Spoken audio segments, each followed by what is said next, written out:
Again, Broncos country. Really excited to chop up some Broncos with you all this week. Bourbon, Broncos, and no BS.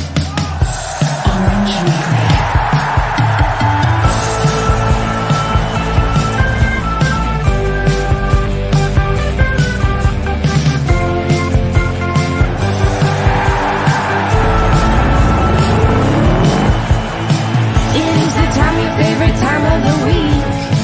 We're not for the Raiders, Chargers, or Chiefs. So grab your brews and your fantasy league. We got that blue and orange blood that you bleed. The most loyal fans there ever could be. We are that mile high Broncos country.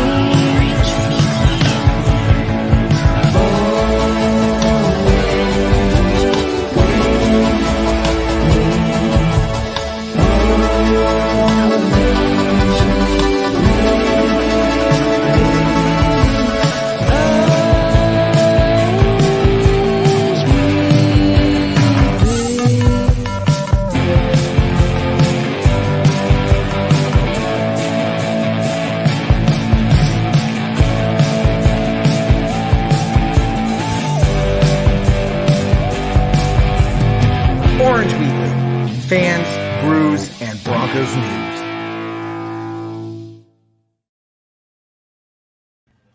What's up, Broncos country? KevDan and Jon here for another episode of the Orange Weekly Postgame Podcast. Of course, we all know what happens by now. The Broncos lost 27-19 in a nail-biting finish in Seattle. This is how frustrated I am. I can't even talk about it. And Pittsburgh against the Steelers. I'm trying to forget about it, Jon. That's what's already happened. I understand, man. I think we're all in that mood. But what's going on, Kevin? Thanks again for having me on. Of course. So excited to talk about yesterday's game. I don't know. Where excited is a word to describe how I'm feeling right now. Yes. Maybe not the word, but something. Something indeed. But so, and we've joked about how the post-game podcast is harder than the pre-game podcast. And ultimately, here's what it comes down to. On the post-game podcast, when we're frustrated after a loss, you and I have to sit down and relive it, you know? And we try to make it better through jokes and stuff, but it doesn't matter because the pregame podcast, they just get to be, optimistic every week. Hey, we're on to a new, it doesn't matter what happened last week. We're on to a new team. Here's what the team's going to do. Go Broncos, but we need to relive this. And there are some things that need to be discussed because I think, really at the end of the day, it shows where this team is at. It is only week 5, but we've seen a lot over the last 2 weeks that starting to really, I'm getting answers to questions, and I didn't want these kinds of answers. Yeah, you know what not I mean? the answers we were looking for. Yep. The last 2 weeks have been frustrating to say the least, and again, we just got to get more consistency. We're not getting it yet, and if this is the way we're heading, I think we're looking for at a lot of turnover in the entire team for next season. If these last 2 weeks are any indication of how the rest of the season is going to go. Definitely. And I think you brought up a good point just to kind of start off this conversation, right? Consistency. We have seen some consistency, but it's not a good kind of consistency. I want to say, I need to look up the number, maybe know how many games it's been since we've had an opening drive touchdown. I want to say it's close to 20 by now. We're getting close to that. It's been, I think, December of 2019. So quick math on that. Yeah, we're reaching the 20 mark here. We're in the double digits already. We're getting close to 20. Yeah. So we are getting consistent there. That's not where we want to be, right? But so what is the problem here? Because we heard Teddy Bridgewater talk about slow starts. It's been something that the Broncos have been known to. When people think of Broncos and slow starts, it's one and the same for the last 5 years now. And so what does this team need to do? Where are we going wrong? Because you look at our first 2 drives: run, pass, punt. Run, pass, punt. And those were our 2 drives in the first quarter, man. That was it in the first quarter. Yep. Yeah, I think we start out 6 yards, 8 yards, 8 yards in drives, first three. So I don't know what I mean, and it is becoming our bread and butter that we start out slow. It's really frustrating.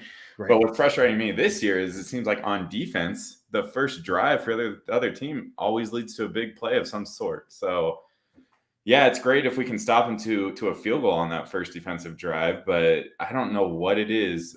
I don't know if it's there's so many things that it could be, but another big play to start off the game for the Steelers, and nothing to respond to it from the offensive standpoint.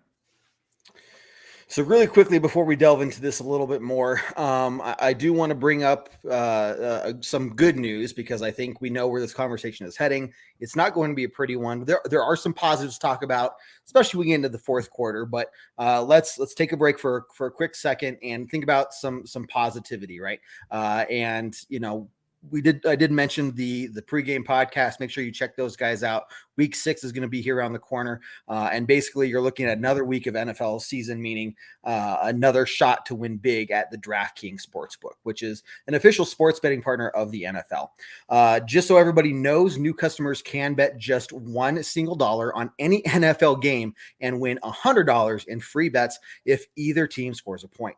The last 0-0 tie, once again, in the NFL was in 1943. So, of course, this is definitely a no-brainer bet. You can ask Ray from our Ragers show, the sports betting podcast we have, that this is definitely something, if you're new to sports betting and you want to get into it, this is a great place to start, because it is a easy $100 you can make in free bets. Just so you know, if Sportsbook isn't available in your state yet, DraftKings won't leave you empty-handed.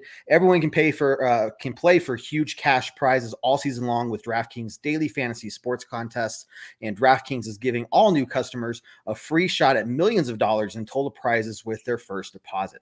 So what we need you to do is make sure you go download the DraftKings Sportsbook app now, or maybe not right now, but after the podcast when you're done listening, whichever you want to do. But use the promo code TPPN, throw down $1 on any NFL game. And you're listening to the Broncos podcast here, so you might as well throw it down on the Broncos game. But if you throw down $1 on any NFL game, you'll win $100 in free bets if anybody scores a point. Field goal, safety, there you go. There's your $100. So once again, that's promo code TPPN this week at DraftKings Sportsbook. Of course, you must be 21 years or older. New customers only. Minimum $5 deposit and $1 wager required. One per customer. Restrictions apply. And see DraftKings.com/sportsbook for details. If you have a gambling problem, please call 1-800-GAMBLER. So here we go, John. We're talking about the Broncos, slow starts, and one thing they need to do, and anything they need to do to kind of turn that around, because consistently, we're putting ourselves in these bad situations right off the bat, right? So, and Teddy said it, kind of said it out loud at his post-game press conference. We need a sense of urgency. And so do you see this team developing that? And if they do, where are they going to get that from? Well, I mean, for the coaching staff's sake, they better start getting it pretty soon. Like I said, we're going to be seeing a whole different team next year if they don't, because I 100% agree with Bridgewater. It just looks like an uninspired team to start each of these last 2 games. And even the first 3, we started slow in every game this year, even the ones that we won. And I don't know what it is. Like, is it a lack of leadership? Is it a lack of just game planning? I don't know. It just doesn't feel like they go out and are ready to start the game every week. Right. So how does that change? I don't know. I really don't know where the missing link is here, because again, our roster, yes, we have a lot of injuries, sure.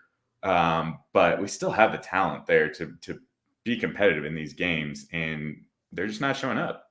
Right.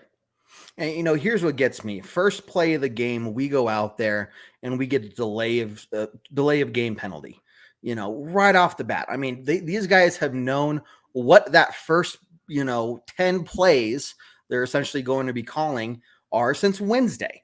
The first 10 plays or so are always scripted. They've known, Teddy Bridgewater has known. And so I know that he was trying to, call the opposite based off what the defense was doing. But look, it's the first play of the game. You don't have time when you see the play clock, dude.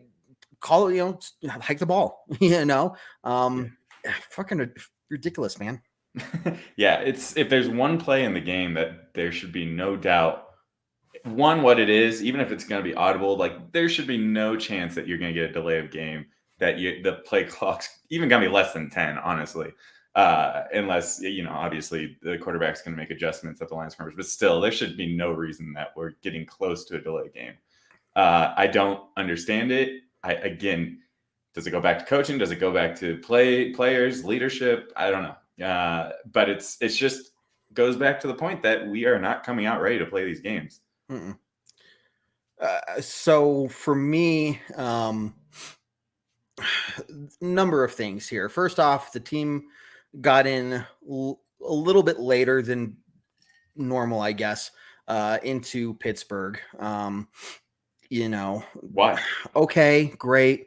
But why? I did hear, it was a good thing. None of the players mentioned that. Like that wasn't an excuse any players were given or whatever. But I do think it has something to do with it. It's not an excuse by any means, but you got to take that into account. This team is known. Another thing this team is known for is not playing well on the early games on the Eastern, time zone. So why are we knowingly getting in late? When we went down to Jacksonville, we went down on Friday. They had a full day to kind of get into that rhythm, right? That biorhythm or whatever you want to call it. Here we are. We do kind of the complete opposite. I mean, the way they were playing, the way they came out so slow until the fourth quarter, they might as well showed up that morning, slept on the plane, save the team, the hotel costs, because that's kind of what it looked like, dude. No, you're not wrong. And again, whose decision is that? Like, why? It makes no sense. It's pretty easy to schedule a flight when you have a chartered jet. It's pretty easy to schedule an earlier flight. I mean, I don't know what else you got to do. But anyway, before we move on to the next point here, I do want to let everyone know that the post-game podcast here at Orange Weekly, we are doing this live on YouTube as well. So if you're listening on Spotify, iTunes, Google Play, first off, thank you for listening. We appreciate all of your support. We do this for all of you, the fans, and we just really love all of you guys who are listening to us. If you want to check us out live on YouTube, please do watch for that when we go live Monday nights. If you do catch us when we're live, feel free to post some questions, post some comments. If there are some, we'll talk about those at the end of the show, just to make sure that we can, cover pretty much the full game first, and then we'll address some viewer comments or whatever at the end of the show. But do again appreciate everybody tuning in, and I'll remind you all of all the other Orange Weekly content we have later on. Okay, so I think we've kind of beat up the topic of coming out with a slow start and everything that the team did there. Some just bad mistakes all around. I think the first one, kind of just get out of the way, is the Javonte Williams spike in the end zone. Should that have been something that we overcame? Yeah, it's still first and goal. It was a 5-yard penalty. It's not like it was a 10 or 15-yard penalty that pushed us, back towards the end of the red zone there. But I don't know about you, man. I can't fault the guy. I mean, I didn't even know that was a rule. I think that was a rookie thing. He was hyped. He was in the moment. We were still very much in that game. That was a huge play. And if he had spiked it, just a little bit outside of the end zone, he would have been okay. Like, I don't get that rule. It's not like they have 15. One of us posted in the Orange Weekly chat. It's not like they don't have 15 ball boys running around with like 30 team balls, or I don't even know how many, but it is so freaking stupid. And so I can't blame him. I can guarantee you he's never going to do that again, though. Yeah, it is a silly rule. It's a dumb rule, but at the end of the day, it's still a rule. So yep, you got to follow it. And he said after the game, he didn't realize it was a rule, but that's pretty. I mean, okay, he's a rookie mistake. I get it. We should have definitely overcome it. You're right. It was first and goal from the 7-yard line. And the problem is, anytime we get deep down into the red zone, I just have zero faith that we're going to get a touchdown. Yeah. We had that nice fumble recovery. We weren't quite in the red zone there, but what did it lead to? A field goal. We got, I think, 8 yards on offense on that drive. And then, this one, if he had just had a little bit more juice to get in, we wouldn't have to worry about it. And the game, honestly, it would have been a totally different game. You're talking about a 4-point swing right there, 100%. So, I do fault the guy because he should know. He's a professional in the NFL. Yeah. But at the same time, he's a rookie. These are the types of mistakes you see from rookies. Just wish he had gotten in. Yep. And again, it goes back to I think I need to start getting a drum out and beating it because I don't understand where Javonte Williams is in these games. Why are we only seeing him 8 carries? He is a beast. He should be getting the ball on every drive. And Melvin Gordon's been playing good too, but Javonte Williams looks like the real deal, and I don't know why he's not getting it 20 times a game. Well, yeah, I mean, so here you go. Javonte Williams, 8 carries, 61 yards, 7.6 yards per carry. His long, of course, was the 49-yard run there that resulted in that spike delay of game penalty. So numbers tilted a little that way, but still, I mean, you see him breaking tackles and carrying players on his back down the field. Yeah. Melvin Gordon, 9 carries, 34 yards, 3.8 yards. His long run was only 8 yards there. So, I mean, I think we're going to get to the point where, every week this becomes more and more of a solidifier in, Javonte Williams is the number one guy, I get what they're doing with splitting the reps. You're keeping Javonte fresh and you have a really talented guy like Melvin Gordon out there who can still make things happen while Javonte is getting rested. Sure. But I think we're getting to that point where it would be great to have, a mindset, a game plan where Javonte is getting those 20 carries, like you're saying.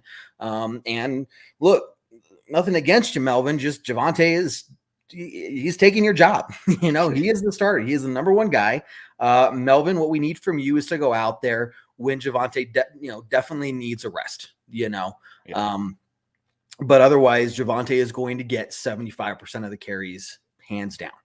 I think so. I think it should be that. Give Gordon, 10, 11, 12 carries a game and give Javonte 20. Like, I don't know. It just, the frustration builds when it's so pass heavy. We throw it 38 times. We run it 18 times. Look at the opposite side of the ball. The Steelers, they did exactly the opposite. And, they were beating us with the run. And that's an area that they've been struggling in. Like, where did that come from? This is 2 weeks in a row that our defense has decided to figure out what the other team has been struggling with and help them overcome it and get back on the right track. And I don't know. It's a bold strategy. It doesn't seem to be working. We'll see against the Raiders. What are the Raiders bad at? We can figure out where they're going to succeed at this week. Yeah. And that's definitely a discussion for, we already have one viewer comment, and we'll talk about that maybe briefly at the end of the show, but that's a good lead into reminding everyone of the other content that you're going to hear a lot more of, what to look for in the Broncos coming up in the next week's game and whatnot. Monday Night Orange Weekly After Dark starts after Monday Night Football. You also got Tuesday Night Bourbon Broncos No BS, our flagship show. There we go. I'm not drinking, I swear. 7 p.m. Mountain Time. That's two big mess ups I've had tonight already. We got the Postgame Podcast, Pregame Podcast. You got the Raiders Podcast if you're into sports betting, or if you're not into sports betting, still, I mean, Raymond is hilarious. And just, does a good job of breaking down what Vegas is thinking for the game. And you kind of get a pregame feel, a podcast from that show as well. So you can check out that. We also got the Tailgate Talk about an hour before kickoff, and the Orange Weekly Halftime Hash starts, of course, right at halftime. So we got a ton of content for you guys. We're here for you, and you can check out all the latest Broncos news and what the fans are thinking, what the fans are talking about. And bottom line, we're here to interact with you and talk with you all when we're live and whatnot. So check those out. Make sure you tell your friends about us as well. And if you see me or any of us at any of the Broncos games, make sure you say hi. But Okay. Let's see. Next mistake that I kind of want to cover that I think definitely I got a list in my head. Things that I think had a turning point. Man, which one? Let's get this one out of the way. Let's get the Fuller discussion out of the way. I think Fangio said that Fuller is the same player as he was in 2018. And I'm sorry, that is just not true. Yeah. Just not true. I think he had 7 interceptions in 2018. He was, and he got beat essentially 3 times in yesterday's game. Yeah. Yeah. And this is supposed to be the best secondary, one of the best secondaries in the league. It's the highest paid secondary. It's supposed to be the best. It's the highest paid. Yeah. It's the highest paid. They haven't showed up for the last 2 weeks. It'll be nice to get Darby back. I think that's going to be a big improvement. It can't hurt. He's a solid starter. So, God, maybe he's the missing piece in that secondary for whatever reason. Hopefully he plays this week. I think he was close to playing this last week. But this game, just in general, felt like we beat ourselves, right? I didn't feel like the Steelers were that great of a team against us. The Ravens, that had a different feeling to it. We were both there. The Steelers, we were finally able to kind of pick ourselves up in the third quarter, the second half of the third quarter, going into the fourth quarter. So if there's any hope there, it's that they finally were getting it together. And maybe that can carry over into next week. But, man, there's just little mistakes here and there that cost us really the game. We lost by 8 points.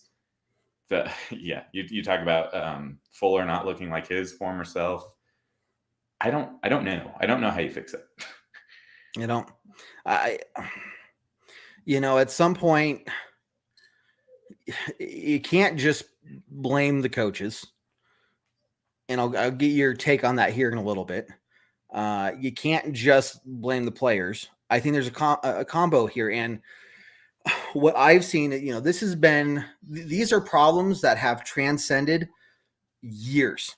Yeah. Multiple coaching staffs, players coming and going, quarterbacks, coming and going. Yeah. Right. And we're having the same problems over and over and over. And what I really see is happening here is such a lack of leadership that I'm thinking that getting an owner is going to be crucial for this team. And so seeing what happens over this next offseason is going to be key, right? And seeing what George Payton does is going to be huge and interesting to see how he's going to evaluate this team and what moves he thinks is going to be necessary. So, it's something to definitely keep watching for. But this is just a constant struggle for the Broncos, man. It is. And the one thing in the past, though, we could always say is we always felt confident in Fangio's defenses. I have not felt that in the last 2 games. Now, again, maybe this is just a really rough patch that we're going through and we can figure it out. It is still a young season. We're 5 games in. We have 12 to go. So what we can see if we're going to turn it around, we got to figure it out in a hurry against the Raiders this week. But we're turning in the wrong direction. Let's just put it that way. Right. Definitely trending in the wrong direction. And that's where, we'll break down the upcoming schedule a little bit here at the end of the podcast, but something's got to turn around. And I think some things that we've covered already, how we come out, at the start of the game is definitely a big key. We have got to find that sense of urgency that Teddy is talking about. My concern there is Teddy just isn't an urgent guy. He's laid back. Love the guy. I mean, you just hear nothing but great things about him from all the players, all the coaches, people he's around. He's a strong leader. But he's the one saying we need a sense of urgency. Okay, captain. Yeah. You're the one running that. You're the one running the huddle. Who's bringing that sense of urgency? And so instead, man, I'm glad he said that. But if I could just say one thing to him other than, dude, you're a Broncos player. That's awesome that I get to meet you. Hey, how you doing, man? Shake your hand, right? Another thing I'd be like, okay, instead of saying the problem, we need a sense of urgency. How about, hey, I'm going to bring that sense of urgency. Yeah. Tell me, don't just tell me the problem. We all know the problem. It's good to know that you recognize it as well, but we're looking to you to fix it. This is something that you as a quarterback can definitely do. Get the team going, get that sense of urgency. And it may mean that you have to step outside of your comfort zone a little bit because that's not necessarily the type of leader you are, but it's definitely something that somebody has to do. And I think that he is the perfect person to do it in this position. Yeah. No, 100%. Someone's going to have to step up for this team to be successful. Otherwise, we're looking at a very, very mediocre season. Yeah. But then just going back to the little mistakes, and it wasn't just on offense, it wasn't just on defense, it was on special teams too. Let's talk about that another 4-point swing where we had the leverage call, which again just sounds ridiculous, but Draymond Jones trying to go over the center to make a block. And, we've seen that play be made before. I know it's been an emphasis for the NFL too, because they're trying to protect the center. But why is a guy like Draymond Jones trying to make that play? He's not, he's a defensive lineman. He's not going to, he doesn't exactly have the hops compared to someone like, Kareem Jackson or I don't know, Surtain. So why is that guy trying to make that type of play and now give him 50 trying to be the yards? hero, I guess. I just don't get it. I don't understand that one. And it led them from a field goal to a touchdown, which guess what? Would have totally changed the game. We could have kicked a field goal on that final drive and gone into overtime had we had that 4-point difference, right? Yep. So I don't get it. So you're talking about, there's two big mistakes right there we've called that have been a for sure 4-point shift. The spike in the end zone and then that leverage call. One other that I want to talk about as we kind of move into a coaching conversation. Some people, everybody is probably looking at that play where Von Miller ended up being lined up in coverage. And looking back on it and honestly, just kind of hearing some other people talking about it, the way it went down was the Broncos were in a base set, came out in zone. And when that, I think, who was the Steelers player? It was Claypool, I believe. Who? I think it was Claypool. Yeah, Claypool. That's the name I'm trying to think of. When Claypool moved out, based off, the scheme that they were already, the Broncos D was already out there in, Vaughn just had to move over. Yeah. Now, here's where I'm sitting here, looking at this situation and reflecting on it the day after, being a, couch quarterback and couch coach and everything. Fangio saw that, Big Ben saw that. That was, he saw that mismatch and said, this is exactly where I'm throwing to, there's no way that Von Miller's gonna be able to cover that guy. This is where Coach Fangio should have seen, holy crap, we're in trouble. Timeout, timeout. That's what we have him for, man. And, gone back. Some people might've said, oh, why are we wasting a timeout? Dude, because we were going to get burned on that play. And we did. So it's exactly, and you're talking about, I don't know exactly how many points. I think they got a touchdown on that drive too, but I think that would have at least been a field goal. So some point difference there that, that definitely burned us. But man, you go out there in that situation and somebody's got to recognize that on the coaching staff saying, hey, we're in trouble right now. Yeah. This is not a good situation to be in. Based how Big Ben's been playing, he's been good this game. He's been making good reads. He's kind of been picking us apart. He's looking over there. He sees it. What are we going to do? So I don't know, man. I think this is where, coaching, it's like, hey, are you guys paying attention to this stuff as well? Like, what's going on? Yeah, where's the coaching in that play? Because that was the easiest decision Big Ben had all game. He saw that. I think everybody saw that watching it on TV. They saw Von Miller lined up out there. Honestly, Von looked over at the center, in the middle of the defense. It looked like he was confused what was going on, everyone just knew what was going to happen on that play. And sure enough, they went right to Claypool, and Von Miller, love the guy, great pass rusher, but not known for his coverage skills, especially against a wide receiver and a pretty damn fast wide receiver in Chase Claypool. So, easy points for them there. I don't know. It should have been. I think I recognize it. Did you see that game? What did you see there, Kevin? Did you see it coming? I did see Von Miller out. I didn't see him move out at the time. But when I did see before the snap that he was out there, I said, well, that's not right. That's that immediately got my attention as soon as I recognized it. And so I saw, I saw him get open right away. I saw that pass. I saw Big Ben look over there,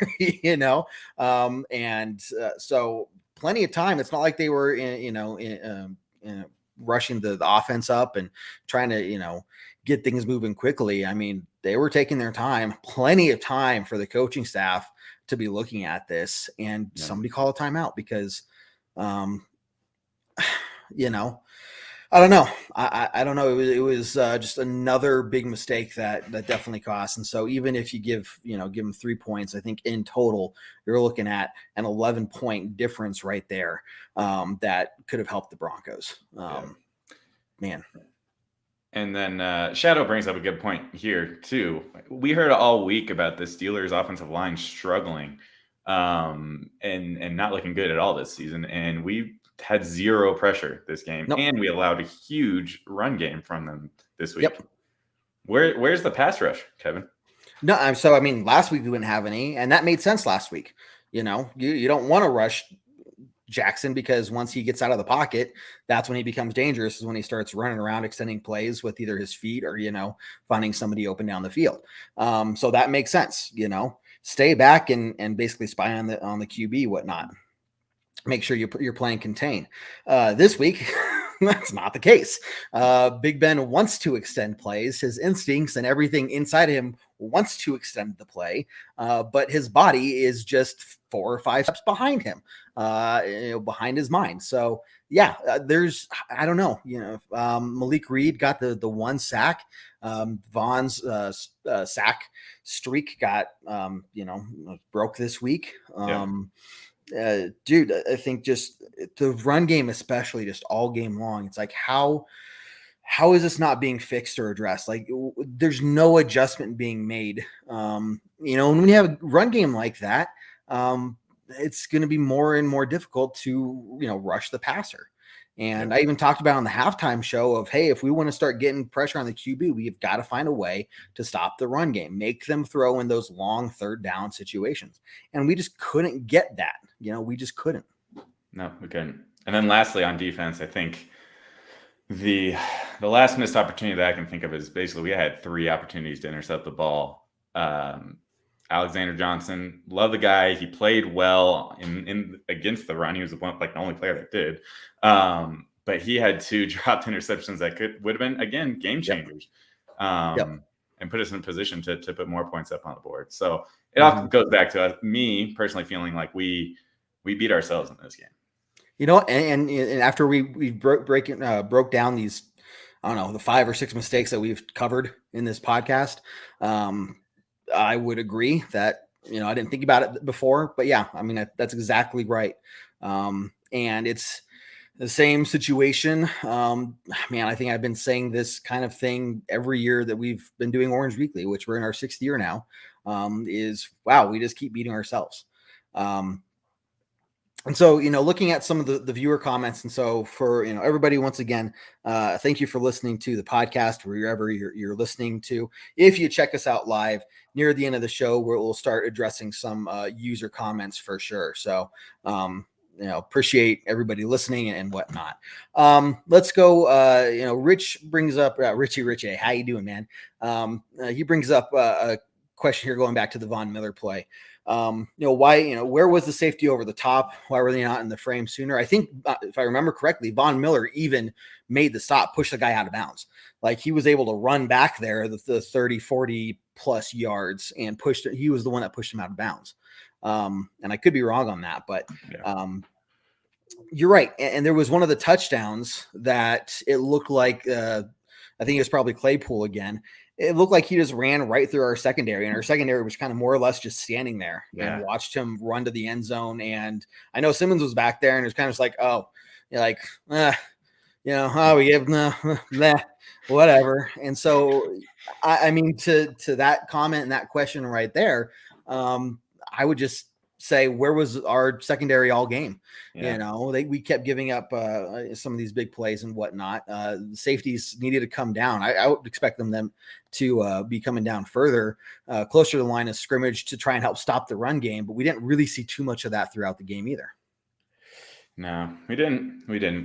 On the plus side, though, they did turn around. in the third and fourth quarter. So we have the ability to play with these guys. We have the ability to get back in these games, and we still could have been in it at the end on that last drive and taken us into overtime. So it's there. We just need to figure out how to see it all game, right? And there were some high points too. I was very excited to see Kendall Hinton making some big plays. I think he holds a special place in everybody's heart the way that he played last year as our quarterback against the Saints. So nice to see him making plays at wide receiver.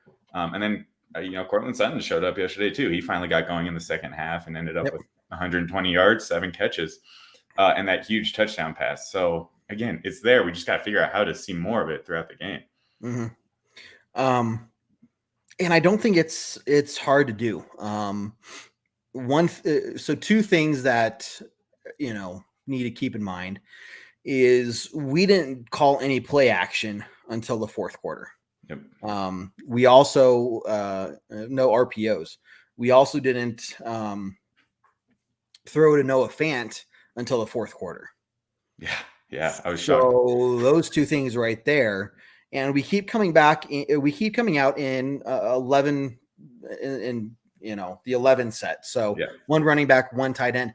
Get Salbert out there. I know that Albert O is out, and I get that with the Steelers pass rush that you want to use Noah Fant to kind of chip away and prevent someone like TJ Watt get in the backfield, but you can still throw to him. It's not going to be those deep passes, but get him some sort of targets. I think that was just an interesting play calling, and some of it was Teddy, but again, you got a number one first round draft pick.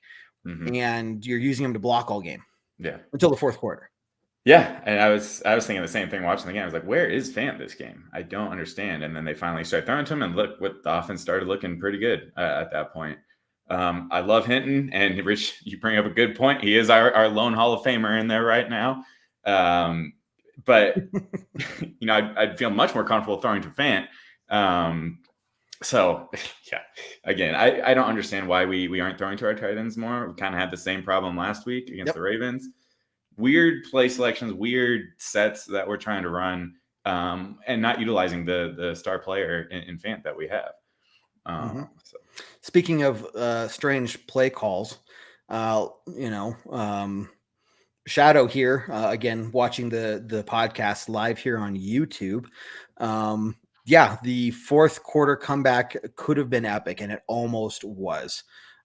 Fourth down on the 2-3 yard line or so.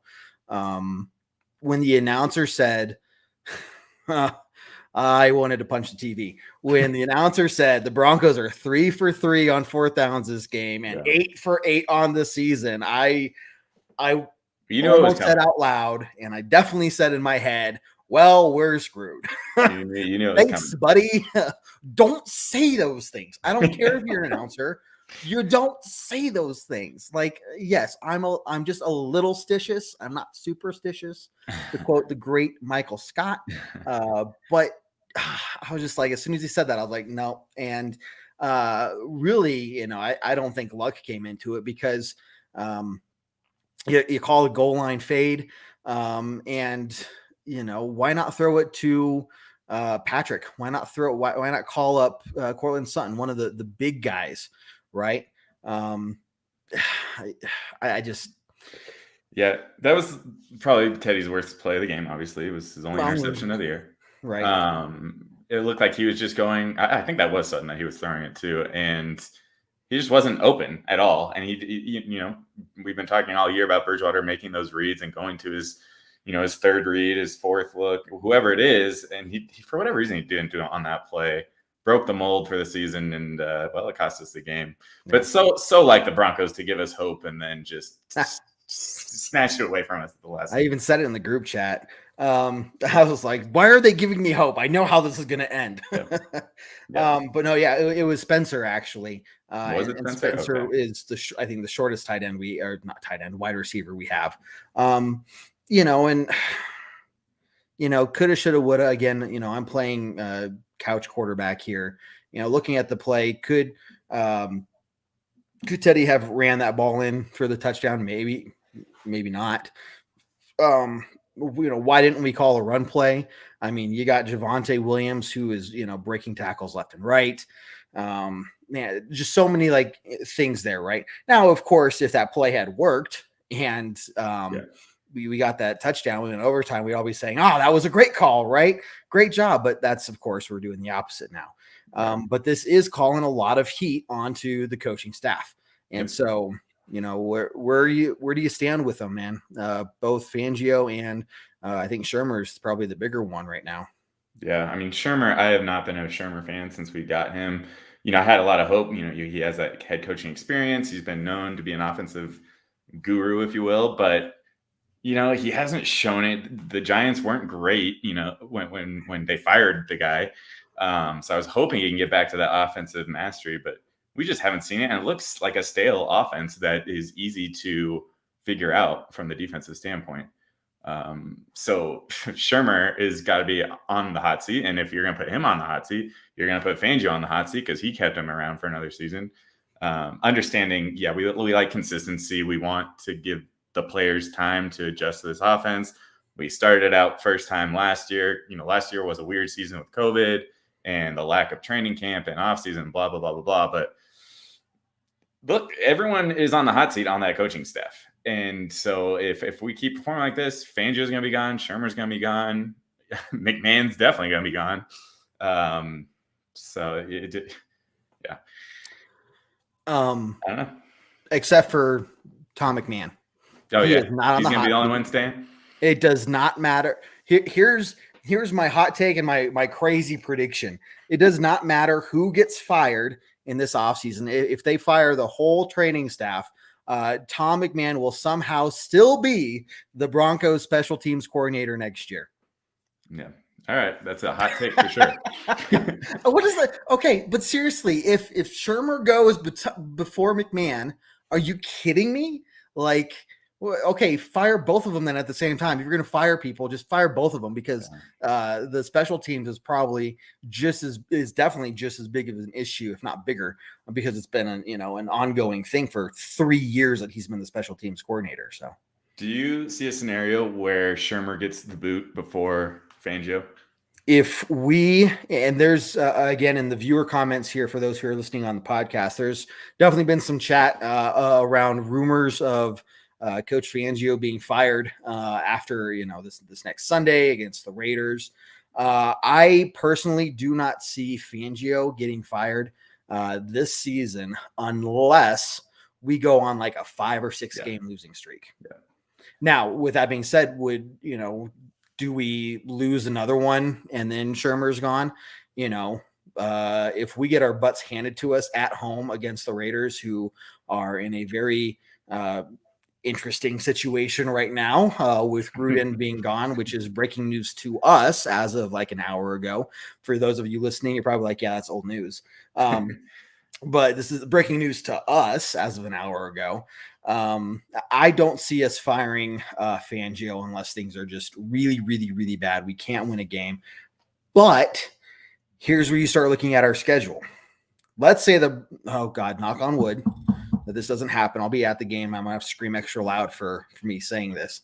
Let's imagine a situation here, hypothetically, where the Broncos lose against the Raiders. Now you've dropped 3 games in a row. Now you got a Thursday night game on the road against the Browns, who just put up 41 points against the Chargers and almost beat them. And the Chargers looking like a legit team this year, obviously. So, we're on the road going. It's not obviously an early game, but Thursday night game. We're traveling out there. That one, I honestly can't see us winning. So there's a 4-game losing streak. Man, you got your hopes on beating Washington at home on Halloween, but you're on the road against the Cowboys after that. Eagles, could be a surprise. Chargers. I mean, there's a situation here, or there's a chance here where the Broncos just start losing and losing and losing. Yeah.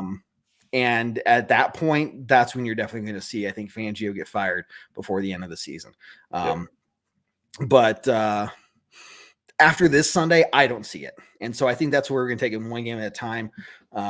But if the Broncos come out again looking slow, I could see it where play calling is rough, just bad play calling. You can look at the execution from the players on the field, but if the scheme isn't there, if we're just getting beat on offense, left and right, Shermer could probably go a lot sooner than Fangio. Yeah, I feel like there's a lot of loyalty there between Fangio and Shermer.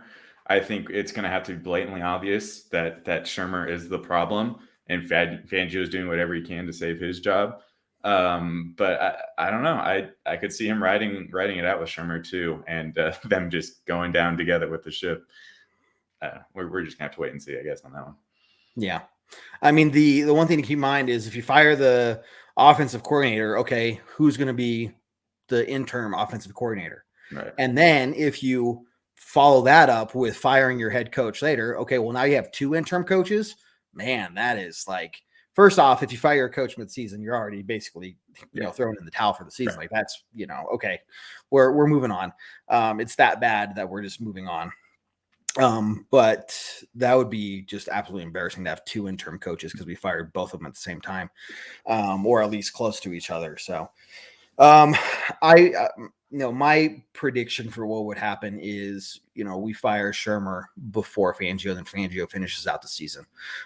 If we finish below 500, Fangio is definitely gone. If we're a 9-8 team, I could see that being a situation where we keep Fangio. Yeah. Honestly, though, if we fire Shermer, I don't care who you put in there as the offensive coordinator. I've not been impressed with this scheme and this game planning. We do have other experienced coaches in Munchak and Shula, as Rich points out here. They've been in that position before as offensive coordinators. So I don't know if Shula's actually ever been an offensive coordinator, but we know he can call plays, right? Right. And we know Munchak, being a former head coach, he can put him as fire Fangio, put Munchak in as head coach, even though our offensive line hasn't been stellar by any means this year. Do keep in mind, though, we started out last year looking real bad on the offensive line. We were like low 20s to start those basically first half of the season. And we still ended top 10 in offensive line play last year. So that can turn around. And we know that Munchak is a great coach. So there's hope there that they can turn that part of the team around. So we'll see what happens there. Yeah. When you have somebody like Munchak working with the offensive line, I have no doubt that they're going to get it together. You got two starters that just came back from injury. They didn't play well. You got Garrett Bowles, who wasn't false start. He had a false start. He also had a holding penalty that was declined. He hasn't been playing good these last 2 weeks. He called himself out after the Ravens game. I'm sure he's not happy after yesterday's game either. Yeah. Yep. So, he didn't have a good game. There were so many things, and you're right. I think at the end of the day, we beat ourselves. But this is, I would almost say 2 weeks in a row that we definitely beat ourselves. And I kind of want to, it's time to start kind of wrapping this up and whatnot. But, some of the closing thoughts I have revolve around, is this a playoff team? To me, we were all talking, and of course, there's always a lot of hype before the season and at the start of the season, especially when we go 3-0 like we did and looking as good as we did, even against the teams that we played. Right? There's a lot of this team could be the real deal. Hey, we keep losing to the teams that we're losing against. One, we're not going to make it in the playoffs. Two, we're just not a playoff caliber team. No. We're not seeing that kind of play, that level of play. In these games, it's not like, we did kind of lose this one barely, but we only showed up to play in the last 1/3 of the game, basically. And there's no excuse for that. If you're going to be a playoff team, you don't see Tampa Bay going out there and playing for 1/3 of the game. They're out there killing it week in and week out. These teams that are always, AFC champion prospects and NFC champion prospects, and they're out there playing playoff level football every single week, and we're just not doing that, man. We're not. We're gonna have to turn it around. The last 2 weeks, we definitely aren't playoff caliber teams. We can turn it around. I know it's there. Oh, we just yeah. gotta do it. The question is, who's going to step up Right. and be the leader this team needs? I think that's really, when you look at the leadership and how we haven't had any from the top down, kind of knocking Elway a little bit, but again, not at the same time because we don't have an owner, Right. So where is that leadership coming from? Well, you don't have a leader at the top, then it's going to trickle down. And that's what I think we've seen the result being the last 5 years. This is kind of turning that same situation. Who's going to be the leader on the team? And if Teddy goes out there and just continues to kind of be himself, which is a good leader, but not trying to instill that urgency into the team, then I don't know who else would. I don't see it on the team. Yeah, and we're going to continue to see slow starts. Maybe they can find it in the second half like we've seen these other weeks, except against the Ravens. But it's just it's a lot, but it's just too late in the game to be doing that. We were in a position, I felt like we should have been in a position to win this game. We were in a position to tie the game, which was nice, but it should not have come down to that last play. We already should have been, the Steelers, we gave a lot of points to the Steelers yesterday. We did. We took points away from ourselves on the offense. We gave the Steelers points, from our defensive play, which, bad, poor defensive mistakes and special teams mistakes. This has been a rough one to talk about because 2 weeks in a row. 2 weeks in a row. And some of it was, expected last week because the Ravens were a team that I think a lot of people kind of expected us to lose. Like, we were at home. Yeah, we were on that 3-game, win streak and whatnot. But, Lamar Jackson and everything that, their team's been building towards and, how beat up we've been is kind of like, if we lose this game, as long as it's somewhat close, that'd be okay. But, that wasn't the case, unfortunately.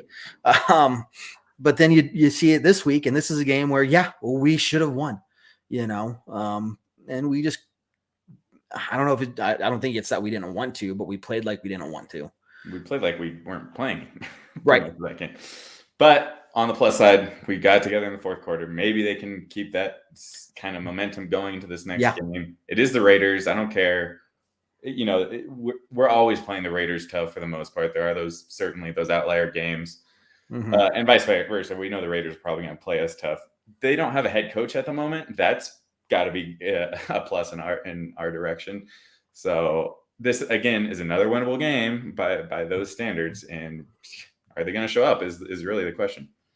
Well, here you go. I mean, you're in a situation where you go 3-3 before going on the road against the Browns, and very likely in that situation fall into 3-4, or you're in a situation of going 4-2 and then still keeping a winning record if the worst happens against the Browns.